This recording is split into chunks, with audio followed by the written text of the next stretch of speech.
Hey guys, I just finished a workout, and before my workout I was going through my book and kind of underlining some things and underscoring because I was planning on doing some posts, um, text posts on a Facebook page that I'm putting together specifically for my book.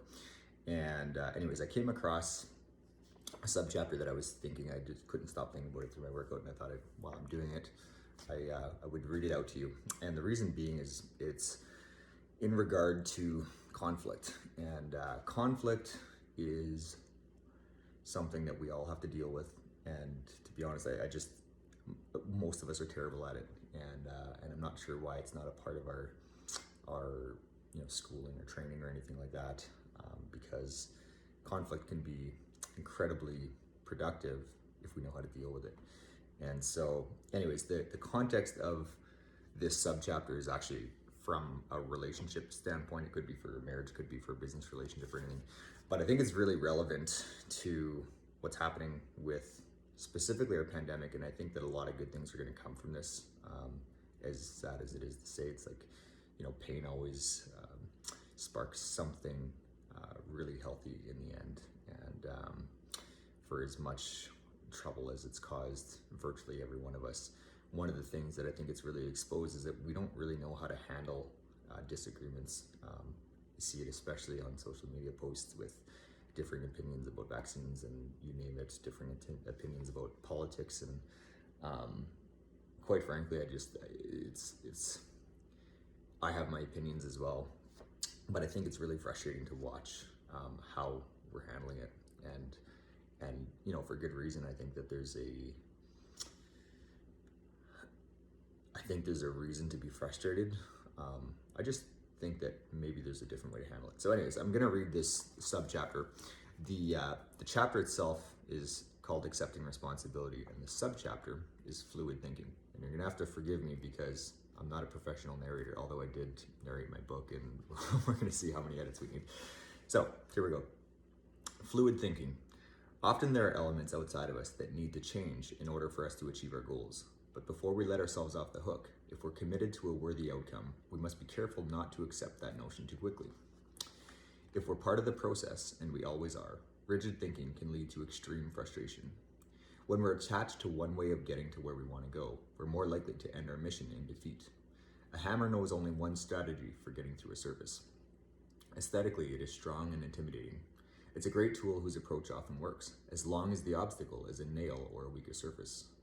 But when the hammer meets a surface stronger than itself, it will continue to pound away and away without making progress because this is all it knows to do.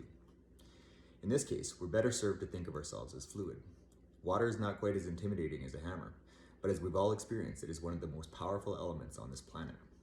A few drops will affect little change, but continue to pour it over any surface and it will find its way through the cracks, patiently wearing down the surface and eventually even remolding the terrain to lead to where it wants to go.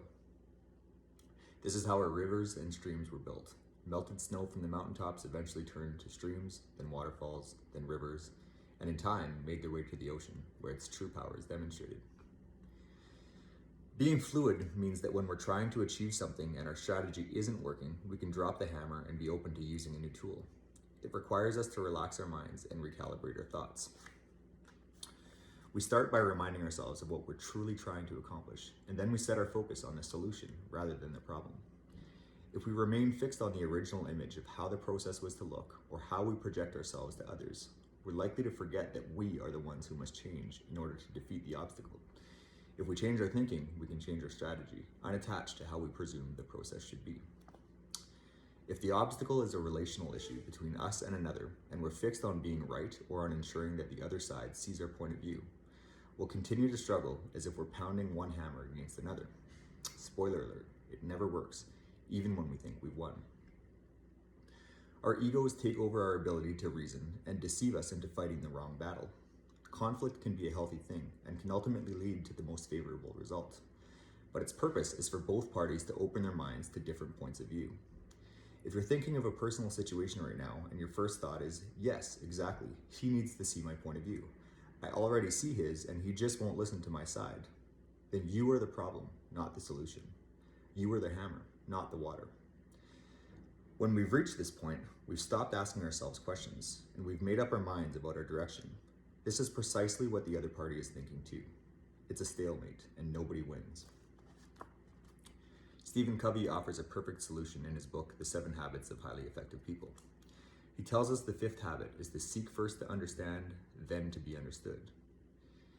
If we do that, we take the initiative in diffusing a hostile situation, but we can't fake it. We actually have to drop our guard and be completely open to what the other person is suggesting. We have to give the other person complete power for a moment. This is something our egos don't easily surrender to, because it means we have to be open to the possibility that we're wrong. Once the other person feels completely understood, they will feel safe, drop their armor, and try to understand your point. In order to accomplish this, you must calibrate your intentions and establish that you're after the same end goal, unattached to how you achieve it or who gets the credit. You must stretch your sights farther into the future. Anyway, so that leads into the next chapter, which is humility. And it's a completely different story, but I just thought that some of it was relevant, even though that was kind of more on the topic of a conflict in a one-on-one relationship. I think that it's completely relevant to our situation right now, and hopefully you got something out of it. And if you think that somebody else might need to hear that, feel free to share it. I don't know why I'm in my gym gear right now, but I wouldn't normally do this, but I just wanted to get it out while I was thinking about it. And I hope you guys have a fantastic day.